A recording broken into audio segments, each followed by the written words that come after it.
a mais um bate-papo literário, um programa para quem aprecia uma boa história e uma boa conversa. E o nosso convidado de hoje é um ilustre cidadão tubaronense.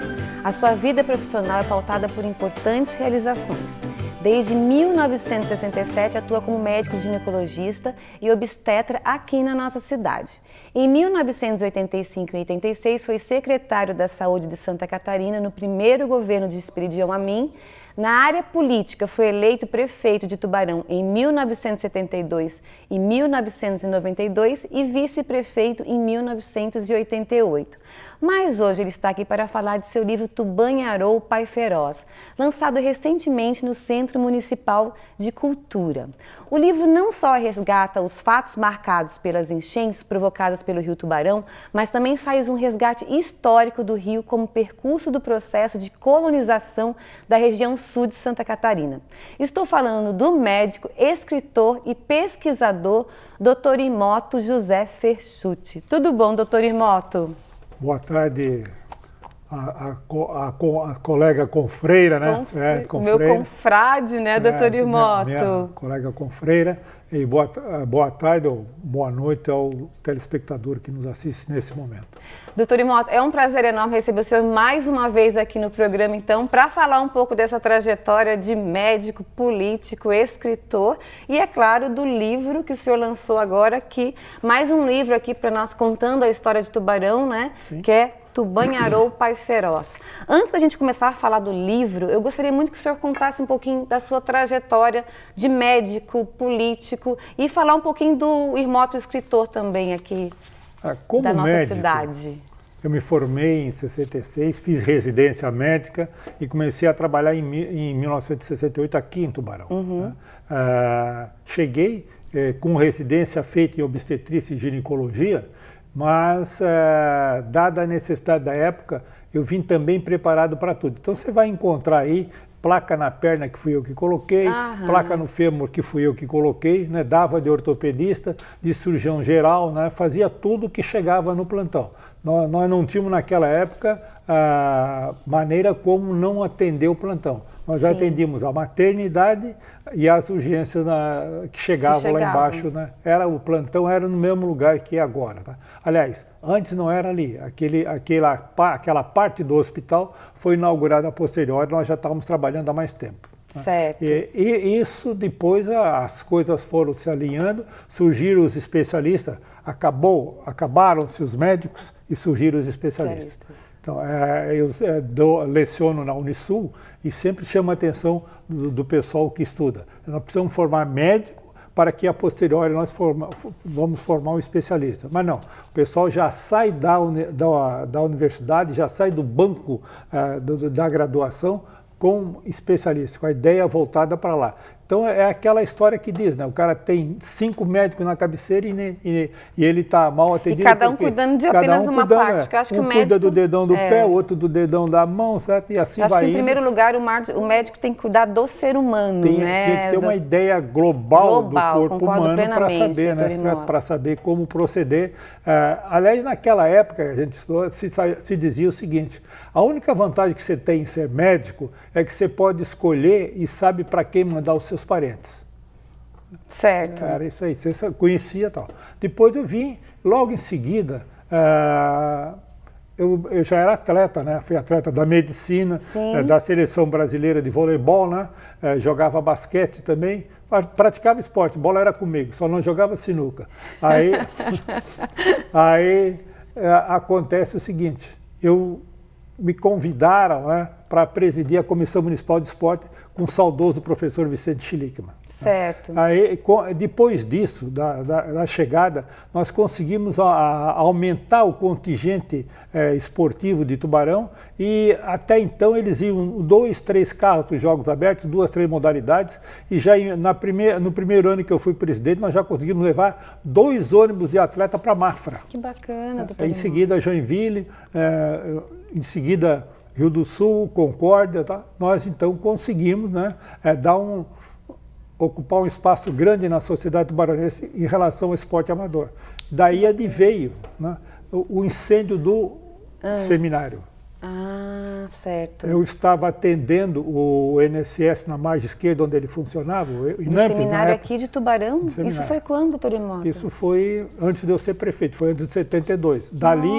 Dali nasceu assim, já era capitão do time, já era tudo, mas ali quando eu vi aquele incêndio lá do centro da cidade, joguei com corpo e alma, porque os padres do seminário eram bem meus amigos, né? Certo. Padre Antoninho, Padre Bonete, aquele pessoal todinho, Padre Silvestre.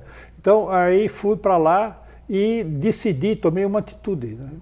Vamos fazer um acero para que o fogo que vem vindo não penetre, não progrida. Então, demolimos uma parte do telhado do seminário, e aí o fogo chegou e não progrediu. Ele parou exatamente ali na capela, porque a partir dali a gente havia derrubado. Isso o senhor já era médico, já estava atuando médico, na cidade?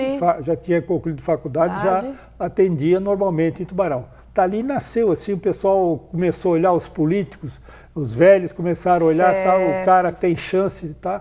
E o senhor pensou em ser político antes desse fato? Era uma coisa que o senhor almejava, não? Eu brincava com meu pai, que fora prefeito também 3 vezes, né? 2 vezes ele assumiu, e a terceira ele perdeu na Revolução de 30 do Getúlio, ele foi deposto.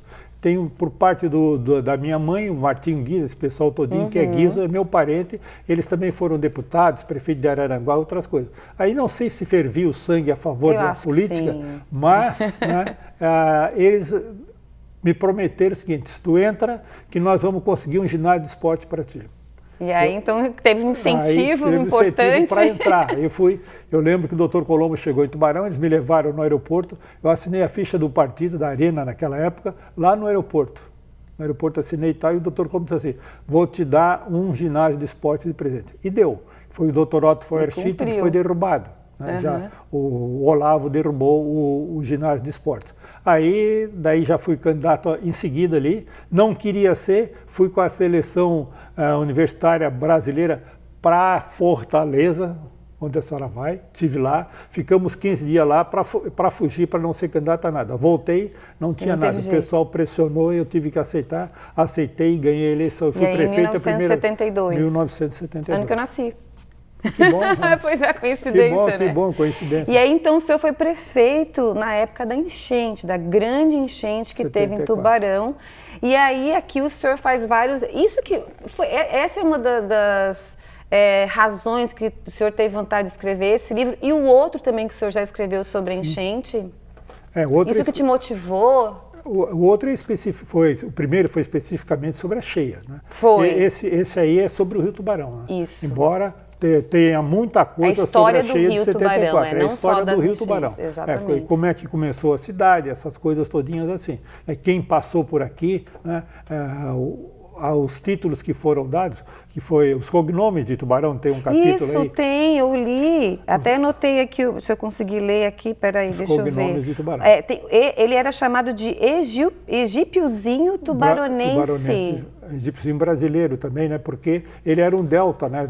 Tinha vários desaguadores lá na lagoa. Depois já subiu a primeira retificação e a segunda, essa agora, o que está na capa do livro. A nossa cidade existe por causa do rio, né? Que daí os tropeiros passavam por aqui. Várias cidades aí, era a ligação entre Laguna, que era o porto, né? E a ligação com a serra que se pretendia. Tanto que a Serra do Rio do Rastro, ela lá por volta de 1910, ela foi aberta pelo Martinho Guisa, foi meu avô, foi vice-prefeito do meu pai, certo? E o Martinho Guisa foi quem abriu a Serra do Rio do Rastro. Isso eu tive a oportunidade de ouvir de um senhor lá, que há anos atrás, quando fiz esse livro, que via o meu avô passar na segunda-feira de madrugada, né, em direção à serra, para que pudesse realmente controlar. Mas naquela época, né, há vários comentários desabonadores sobre a serra, porque morria gente, né, caía no peral, morria, não tinha como resgatar. Nós vamos fazer um pequeno intervalo, mas eu quero voltar falando dessa história que é muito interessante. Tá ok, então. Não saia daí que a gente volta já já.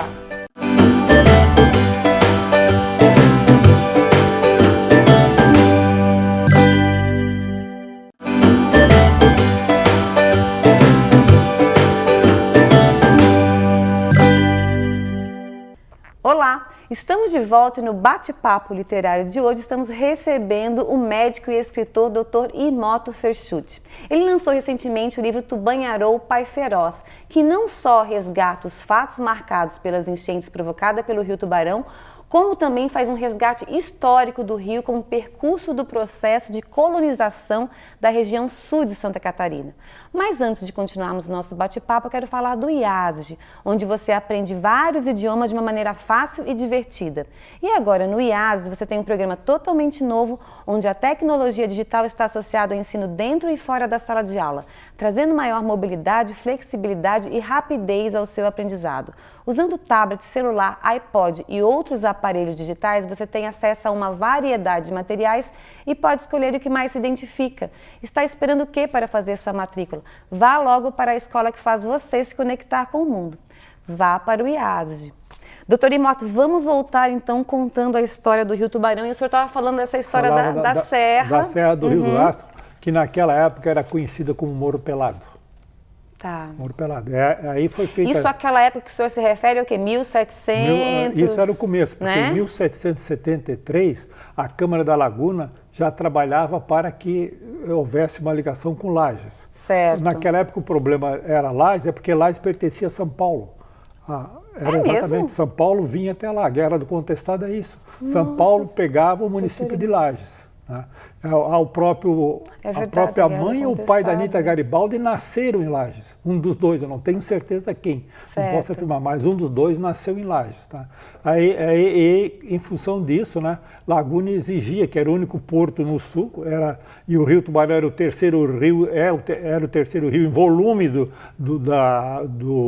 para o Oceano Atlântico em Santa Catarina, era o terceiro. Só perdia para o São Francisco e para o Itajaí. Olha né? só. Então, com isso, Laguna queria o acesso à serra e a serra a Lages. O que acontece aí? A produção de tubarão, tem esse dado, a produção de tubarão era muito grande em milho e feijão. Tá, e eles eram levados à Laguna de Canoas, né, e lá passavam a iates, que era um tipo de naviozinho, a outras embarcações, né, e eram destinadas ao Rio de Janeiro, de onde cedia-se, lá naquela época, para vários municípios ao redor do Rio de Janeiro. Tanto isso é verdade, que o Martinho Guizzo tinha em função do frigorífico que ele tinha aqui, né, do abate de porcos que ele tinha aqui, ele tinha um escritório para vender banha no Rio de Janeiro. Certo. E aqui saía muita carne vinda da serra, né, para cá. E há um artigo de alguém que diz que Laguna não pode ser a produtora, porque as terras da Laguna são praticamente areia. Então não teria essa produção grande de arroz, de milho e feijão que como o Tubarão tinha. E os antigos falam do hospital até 1900 e por aí, ou antes, 1880 por aí, do hospital em direção ao Capivari lá, aquilo era um milharal só. Era só milho que se plantava com esse tudo. Então o Tubarão passou a ser conhecido como o maior produtor de arroz não, estou com arroz na cabeça, porque se produzia arroz, de milho e feijão. Até arroz hoje era em menor quantidade, mas milho e feijão ele foi o maior produtor. Doutor Imoto, como é que foi o processo de pesquisa? Porque o senhor não é só um escritor, o senhor é um pesquisador, né? Como é que foi o processo de pesquisa para esse livro aqui? Que tem muita pesquisa aqui, eu vi. São duas coisas, né? São dois viés, um é da pesquisa e o outro é da escrita, né? Isso, exatamente. A pesquisa, quando eu pesquisava o Dr. Otto, no livro do meu pai, eu esbarrava nas enchentes e fui anotando. Aí, repentinamente, tive um rasgo de inteligência de, mas se eu estou com tudo na mão, por que eu não escrevo do Tubarão que ninguém escreveu ainda? Né? Porque não tem um livro especificamente como esse da história de Tubarão. Aí eu comecei, depois do outro livro, eu comecei a buscar e tenho. E buscar onde, doutor Imoto? No Arquivo Público aqui de Tubarão, tá? Jornais? Jornais e artigos da época, documentos da época, muita coisa eu busquei na ata das câmaras municipais. Olha, lá eu obtive bastante informação e confirmava as informações. Não era só buscar, mas ela confirmava o que um jornal dizia, por exemplo, né? Eu ia lá, buscava na Câmara, a Câmara citava. Só que a Câmara, com a Revolução de 30, terminou até 45, né? Então, nesse período, é o vazio do livro, tem uma ou duas enchentes só, porque não havia Câmara Municipal, os jornais só falavam a favor do governo, que era o regime de ditadura naquela época. Eu achei interessantíssimo esse termo aqui, gente, que eu nunca tinha ouvido falar na minha vida, desculpe a minha ignorância, o ubérrimo. Ubérrimo? Nunca. Eu fui procurar no dicionário, no Google, né, do nosso amigo Google, professor Google. O professor Google diz aí que o ubérrimo é a superprodução, né? Fértil, né? Fértil. Isso. A fertilidade adivinha exatamente como o egípciozinho brasileiro, né? Sim. Advém da enchente, né? Eu lembro quando criança, hoje não tem mais, né, isso aí, mas eu lembro que ficava uns 20 centímetros de lama sobre os terrenos, os baixios do Rio Tubarão, como se dizia, ficava ali, quando voltava o sol, ele abria, né, certo? E naquela abertura começava a surgir a pastagem e tal, e aí transformou o Tubarão também num grande criadouro de gado bovino, principalmente. Por causa disso, Ubérrimo, por causa Vale dessa do fertilidade. Tubarão, Interessante, nunca tinha ouvido falar assim. Mas Doutor Imoto, e o senhor foi prefeito, então, na época da enchente. Eu quero saber se o senhor tem um registro aqui, eu não cheguei a essa parte, talvez tenha. Quantas enchentes? Aí deve ter 39 enchentes. 39 enchentes? A última foi em 74? Não, a última foi agora 2010. A última foi 2010. Mas não foi por aqui, né? Foi mais nos arredores, né? Foi Tubarão aí no baixinho, porque o rio subiu e tem... sem contar que ele transborda na Madre com facilidade. Isso não se conta como enchente, né? Certo? Entendi. Mas realmente são 39 enchentes. Né? A gente vai fazer mais um pequeno intervalo e a gente volta contando mais da história, então, do Rio Tubarão. Muito legal. Não saia daí que a gente volta já já.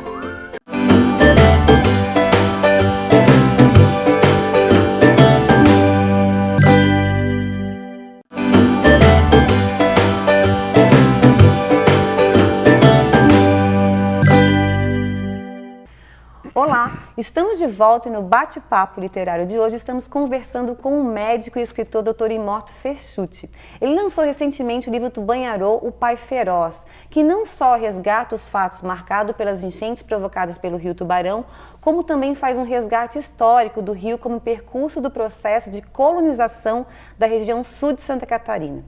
A literatura não só diverte e emociona, mas também contribui para a educação e formação dos nossos jovens. Um dos objetivos do bate-papo literário é incentivar para que as pessoas leiam mais. Por isso, a cada programa a gente dá uma dica literária. E a dica de hoje é o livro As Crônicas de Luz e Trevas, do jovem escritor tubaronense Leonardo Bonomini. O livro conta a história sobre a origem das deidades e poderes fantásticos, onde todas as manifestações sem explicação estão contidas nos sentimentos: o amor, origem da luz, ou ódio e orgulho, origem das trevas. Nessa história, cada um nasce com uma escolha: ou deixa a luz brilhar de dentro para fora, ou é encoberto pelas trevas. E recentemente o Leonardo lançou seu livro na Bienal de São Paulo e no próximo dia 15 de setembro ele vai lançar aqui em Tubarão, na livraria La Fontane, no shopping, e às 15h30. Estão todos convidados para prestigiar mais o lançamento de um escritor tubaronense.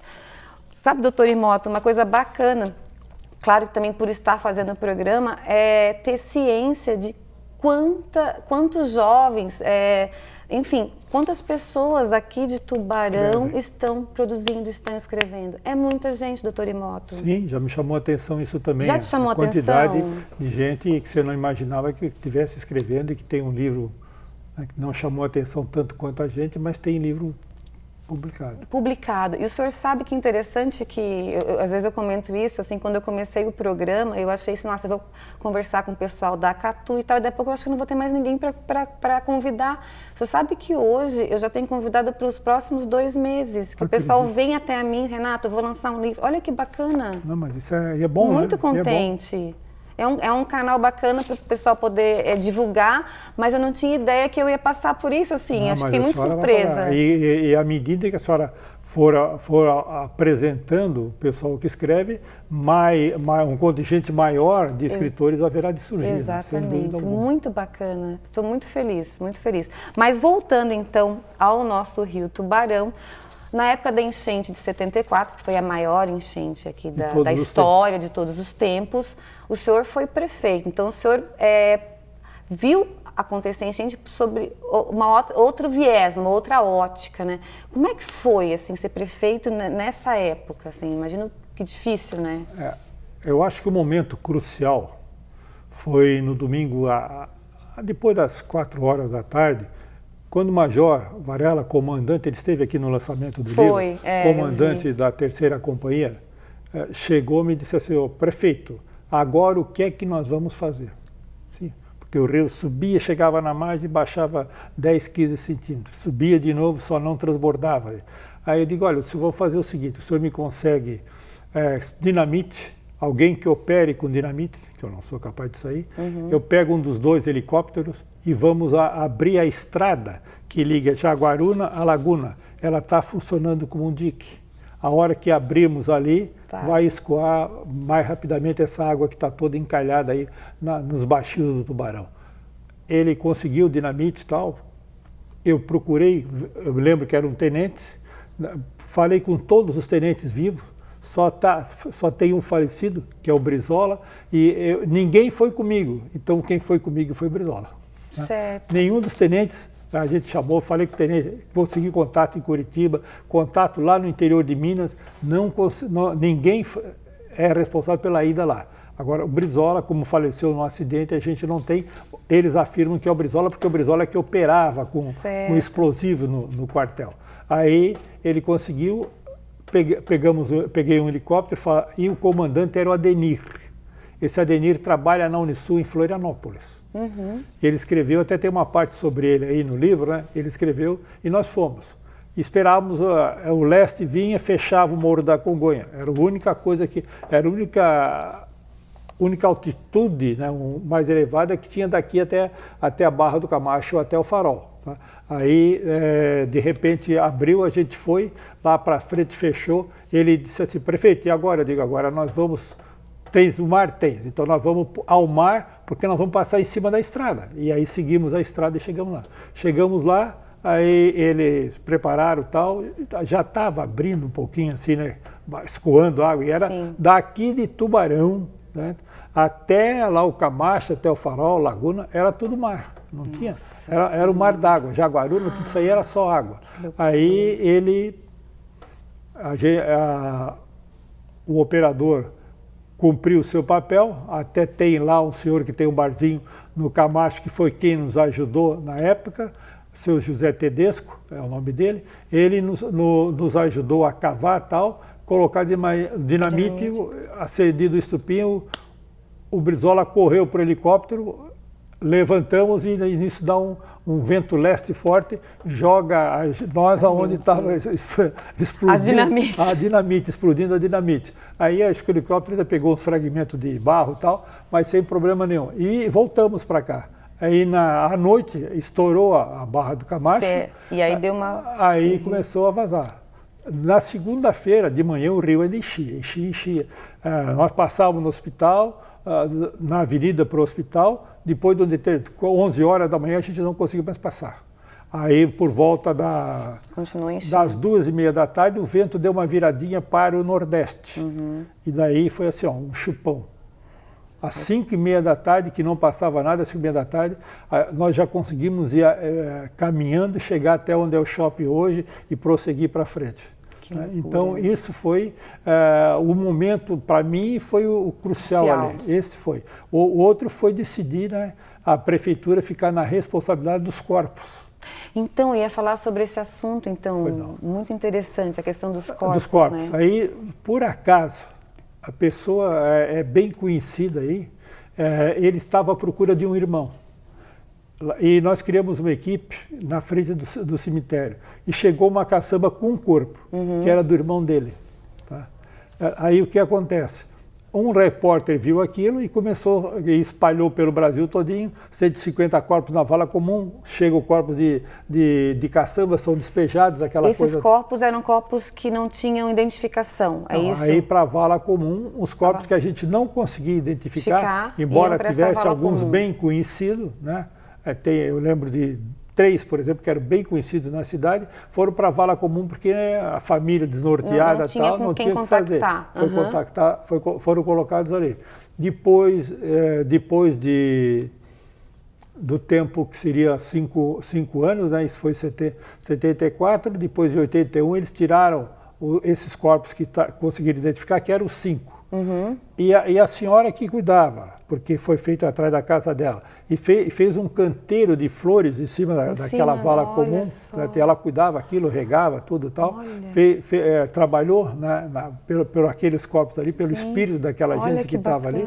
A dona Elisa era o nome dela, casada com o seu José, tem lá, ainda mora lá um filho dela, nós tivemos lá, fotografamos também, aí ela dizia isso aí, ó, só 17 corpos, o marido 17 corpos, 5 foram tirados, 12, o prefeito, era o Paulinho em 82, levou-os para o cemitério novo.